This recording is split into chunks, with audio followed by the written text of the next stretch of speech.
Hello student, आज हम लोग सॉल्व करेंगे exercise number 6 auxiliaries and models chapter का। इसमें सबसे पहला जो एक्सरसाइज 6 का पहला जो है एग्जाम्पल उसको सॉल्व करते हैं।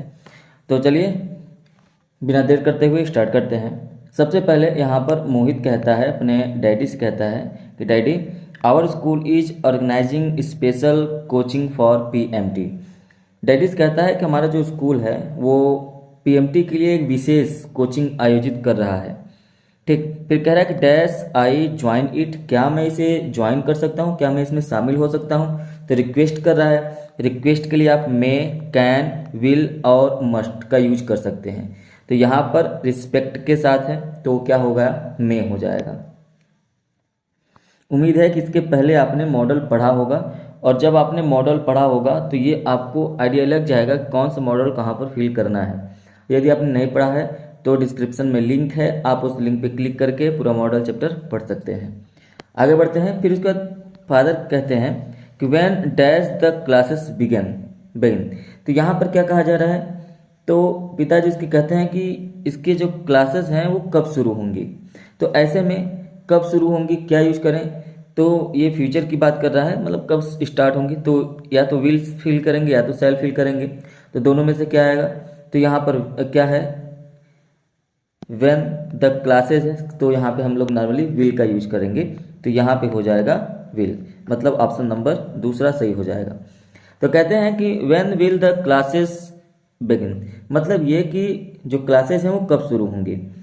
फिर आगे कहा जा रहा है कि डू यू थिंक, क्या तुम्हें लगता है या क्या तुमने ऐसा सोचा है क्या कि you dash carry on with this extra load of studies, क्या तुम्हें लगता है कि तुम पढ़ाई का जो ये एक्स्ट्रा बोझ है उठा पाओगे।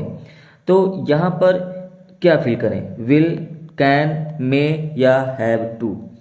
तो आपको पता है कि कैपेसिटी के लिए या कैपेबिलिटी के लिए, एबिलिटी के लिए हम लोग कैन का यूज करते हैं।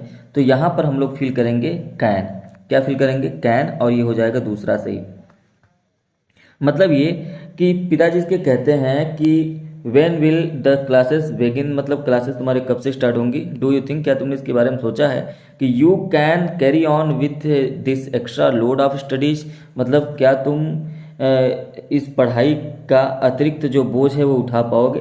तो मोहित फिर कहता है कि I dash not face any difficulty, मतलब ये जो है मोहित कहता है कि मुझे कोई कठिनाई नहीं होगी, मतलब मुझे कोई कठिनाई नहीं होगी। तो यहाँ पर भी आने वाले समय के लिए बात करें तो विल या सेल का ही फिल करेंगे। तो आई के साथ तो सेल का यूज होता है ना।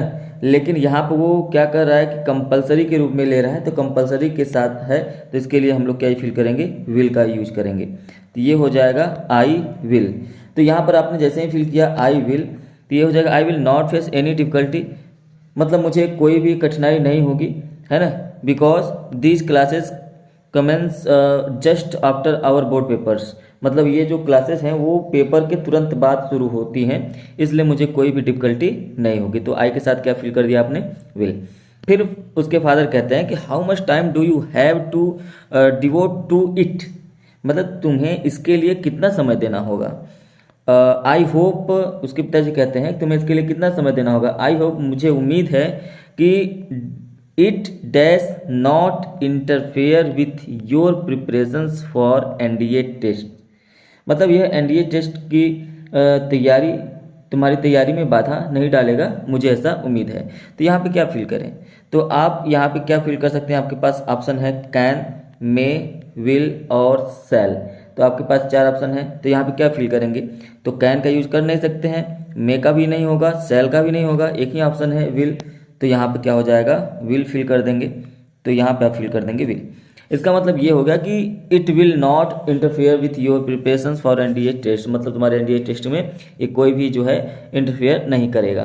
तो सिंपल सा है, सभी फ्यूचर इंडिफिनिट टेंस में यूज हुआ है ना। तो यहाँ पे हम लोग नॉर्मल बोल चाल की भाषा में यूज कर सकते हैं। आगे है, फिर मोहित क्या कहता है, मोहित कहता है कि ओ डैड, मतलब आगे कहता है कि you dash trust me for utilising my time properly, I will do my best. Mohit कहता है कि ओ डैड, आपको मुझ पर भरोसा करना चाहिए कि मैं अपना समय सही से उपयोग करूँगा। तो यहाँ पर क्या हो जाएगा, उपयोग करूँगा। तो यहाँ पर अब आपको थोड़ा सा देखना पड़ेगा। अब वहाँ भी वो भरोसा दिला रहा है, ट्रस्ट की बात हो रही है, और ट्रस्ट जो होता है वो मस्टली होना चाहिए। अब यहाँ पर विल और शैल का यूज हम लोग कर सकते थे, लेकिन यहाँ पे वुड है, कुड है, माइट है और मस्ट है। इन चारों में से सबसे जो बेस्ट ऑप्शन है वो है मस्ट। तो यहाँ पर हम लोग क्या फिल करेंगे, मस्ट फिल कर देंगे।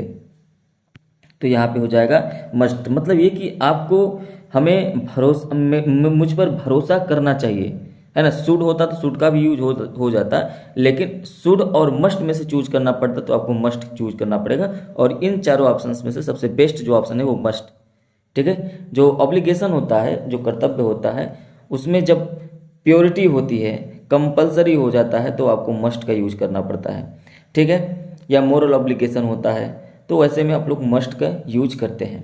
फिर उसके बाद लास्ट में फादर कहते हैं कि okay then you can join the first batch. ठीक है, तो तुम पहले बैच में शामिल हो सकते हो। तो इस तरीके से मोहित और उसके फादर के बीच में कन्वर्सेशन कंप्लीट हो जाता है। ठीक, नेक्स्ट क्लास में एक्सरसाइज नंबर 6 का दूसरा एग्जाम्पल हम लोग सॉल्व करेंगे। आपको क्लास अच्छा लगे तो आप उसको लाइक शेयर कर सकते हैं, और कोई भी डाउट हो तो आप कमेंट करके पूछ सकते हैं। चलिए मिलेंगे नेक्स्ट क्लास में। Thank you, have a nice day.